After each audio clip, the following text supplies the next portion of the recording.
With the 7th pick in the 2021 CFL Draft, the Toronto Argonauts select Peter Nicastro, offensive lineman, Calgary. Calgary, you're on the clock.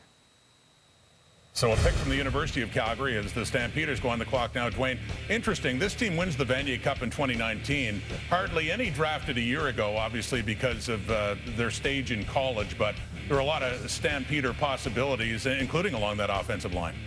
Yeah, the Calgary Dinos could have 4 offensive linemen picked in this draft. Peter Nicastro is a guy whose stock has been rapidly rising, not just since the Combine, but his teams have had the opportunity to look at his film, get a sense of how athletic he is, how strong he is.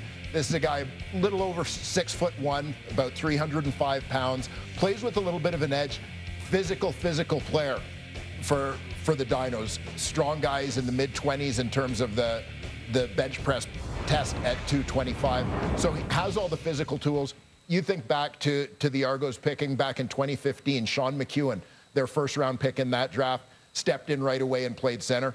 Peter Nicastro is a guy cut from the same mold, understands defensive fronts, able to make the calls, obviously well coached. When you look at the number of offensive linemen over the years that have come out of the University of Calgary and stepped into Canadian Football League lineups, a great right now pick for a team looking to play, as we've said, up to 4 Canadians on that offensive line.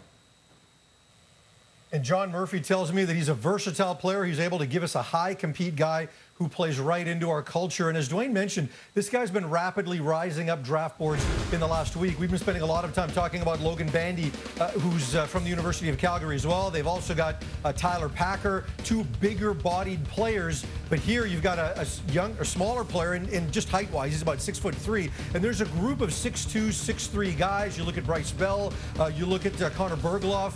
You know, and when you talk about what separates those guys, they're all technically very sound, but there's a strength piece, there's a compete piece that really separates a guy like Nicastro here.